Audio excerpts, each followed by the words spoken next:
অরূপ বিশ্বাসকে দেখেছি ভালোভাবে সেলফি তুলতে। অরূপ বিশ্বাসই মনে হচ্ছিল মেসির জায়গায় অরূপ বিশ্বাসকে নিয়ে প্রোগ্রাম হচ্ছে। মেসিকে এক ঝলকে দেখতে এক ঝলকে দেখতে পাইনি। কয়লা চুরি গরু চুরি ঠিক আছে, মেসি চুরি করবে? এত বড় চোররা কয়লা চুরি করবে, তোমার গরু চুরি করবে, সব চুরি করুক, মেসি চুরি করবে কেন? ওরা তো ভালো কাজ করেছে, চোর হোক জাত ভালো।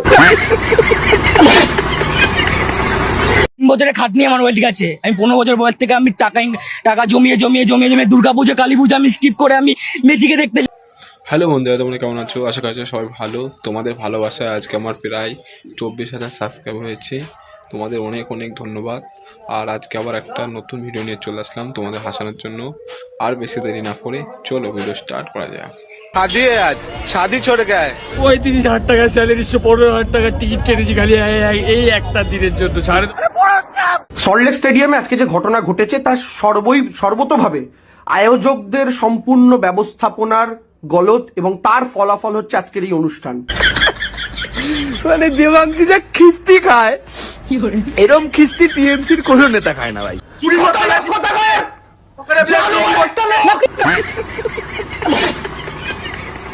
কিন্তু সেই ক্ষোভ হওয়ার পরেও কিছু সাধারণ মানুষ কিন্তু সেখানে ভাঙচুরের সঙ্গে যুক্ত হননি। যারা করেছেন তাদের হাতে জয় শ্রীরামের পতাকা দেখা গেছে, জয় শ্রীরাম স্লোগান দেখা গেছে, গেরুয়া পতাকা দেখা গেছে। বিজেপি রাজ্যকে বদনাম করার জন্য যে কোনো স্তরে যেতে পারে। সল্টলেক স্টেডিয়ামের কর্তৃপক্ষের উচিত ছিল এই দেবাংশু ভট্টাচার্যকে স্টেডিয়ামের গেটের সামনে সুইচ করে রাখা, তাহলে কোনো ঝামেলাই হতো না। মিথ্যেবাদী ছোট লোক একখানা, মিথ্যে কথা বলছি। এই দেবাংশী কোন মানুষ এত খিস্তি খায়? আফসোস লাগছে যদি এটা মুখ্যমন্ত্রী মমতা বন্দ্যোপাধ্যায় নিজের স্পটে কোনোভাবে এসে যেতেন না, ওনার 1 সেকেন্ড লাগতো জনতার পালসটা বুঝে যথাযথ ব্যবস্থা উনি 1 সেকেন্ডের মধ্যে করে দিতেন মমতা বন্দ্যোপাধ্যায়। স্টেডিয়ামে যদি মমতা পিছিয়ে আসতো তাহলে জনগণের পাম্পস বুঝতে পেরে যেত, তাহলে এটা মেসি, এটা পিসি, এটা রোনাল্ডো, এটা কুলান্ডো।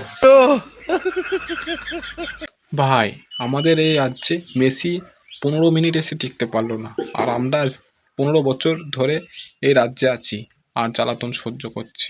2 বছরে আমরা যা করেছি, এই এত উন্নয়ন আমি চ্যালেঞ্জ করে বলছি সারা পৃথিবীতে কোথাও হয়। ভাই, মাঝে মধ্যে ভয়ে কেঁপে উঠি। মমতা পিসি আবার বলে না ওঠে যেন ছোটবেলায় মেসি আমার কাছে খেলা শিখতো। কি বলে? যুব ভারতী স্টেডিয়ামে টিএমসি সবাই যদি মেসি আসতো তাহলে তখন ঘোষণা হয়ে যেত যারা মেসিকে দেখতে পায়নি তাদেরকে 2 লাখ টাকা করে দেওয়া হবে। না, যতই দাও ততই সরকারি চাকরি পেতে গেলে যেমন 10 লক্ষ টাকা গুছিয়ে রাখতে হবে, তেমনি আমাদের রাজ্যে এসেছে মেসি, তার সঙ্গে সেলফি নিতে গেলেও 10 লক্ষ টাকার প্রয়োজন হবে। এমন একটা স্টেডিয়াম যেখানে 20,000 মানুষকে 1.5 ঘন্টার জন্য সামাল দিতে পারছে না। আবার সেই তৃণমূল পার্টি বলে নাকি উত্তরপ্রদেশের মহাকুম্ভ মেলাকে মৃত্যু কুম্ভ মেলা বলে কটাক্ষ করে। মহাকুম্ভ আমি নাইবা বললাম, ওটা এখন মৃত্যু কুম্ভ হয়ে গেছে। ভাই দেবাংশু ভট্টাচার্য কি বলছে তোমাদের শোনাবো। আর সল্টলেক স্টেডিয়ামে যেটা হয়েছে সেটা নাকি বিজেপির চক্রান্ত। ক্রীড়া মন্ত্রী হিসাবে অরূপ বিশ্বাস রাজ্য সরকারের মন্ত্রী হিসাবে সেখানে আমন্ত্রিত অতিথির তালিকায় ছিলেন। তিনি ব্যবস্থাপক নন। এই অনুষ্ঠানের সঙ্গে দল বা সরকারের কোনো রকমের সম্পর্ক নেই।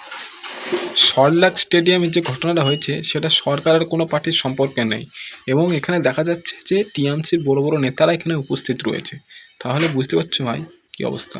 ক্রীড়া মন্ত্রী হিসাবে অরূপ বিশ্বাস রাজ্য সরকারের মন্ত্রী হিসাবে সেখানে আমন্ত্রিত অতিথির তালিকায় ছিলেন। তিনি ব্যবস্থাপক নন।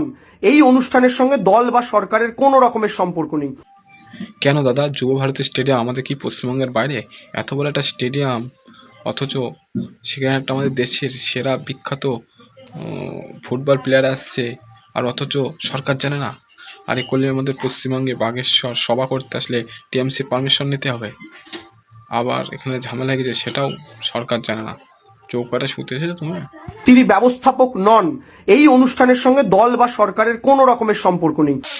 উত্তরপ্রদেশের প্রয়াগরাজে যে মহাকুম্ভ মেলা হয়েছিল সেখানে পদপিষ্ট হয়ে 2 জন মারা গেছিল। আপনি তো সরাসরিভাবে মোদি আর আদিত্যনাথের নামে দোষ চাপিয়ে দিয়েছিলাম। দেখুন সেই ভিডিওটা। শুনুন, আমার বাড়িতে 200 লোককে ডেকে খাওয়ানোর ব্যবস্থা আছে।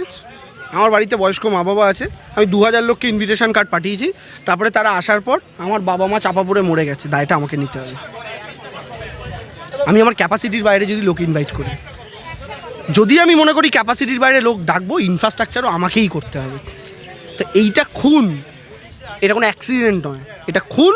আর এই খুনের দায় যোগী আদিত্যনাথ নরেন্দ্র মোদীদের, যারা 5000 কোটি দিয়ে বিজ্ঞাপন করে পোস্টার লাগিয়েছেন গোটা দেশ জুড়ে।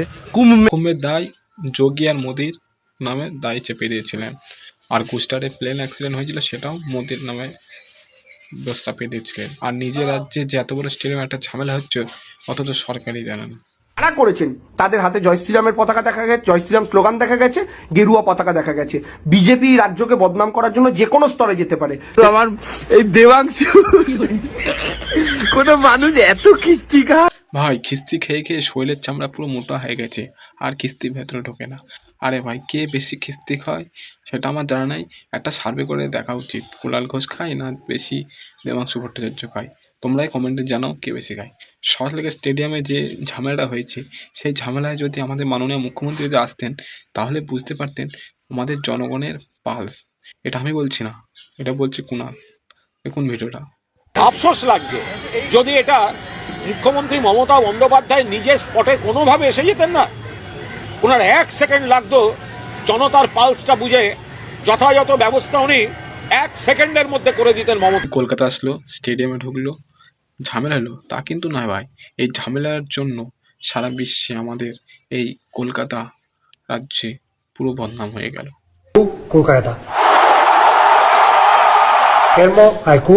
Messi's tour of India has gone off to a bit of a chaotic, crashing a বিশ্বের লোক দেখলো আমাদের এই কলকাতাবাসী কত নোংরা।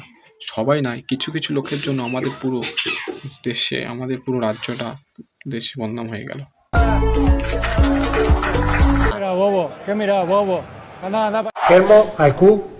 আমি 15 বছর বয়স থেকে আমি টাকা জমিয়ে দুর্গাপুজো কালী পুজো আমি স্কিপ করে আমি মেসিকে দেখতে করে সবাই টাকা জোগাড় করে মেসিকে দেখার জন্য দুর্গাপুজো কালী পুজো না দেখে সেই টাকা দিয়ে টিকিট কেটে মেসিকে দেখবে বলে। আরে ভাই তুমি এটা পশ্চিমবঙ্গ ও তৃণমূল রাজ্যে বাস করছো, 2026-এ চোখটা খোলো, না হলে তোমার বিয়ের টাকাও খেয়ে নেবে। शादी छोड़ गए। 35,000 টাকা স্যালারি, 15,000 টাকা টিকিট কেটেছি খালি এই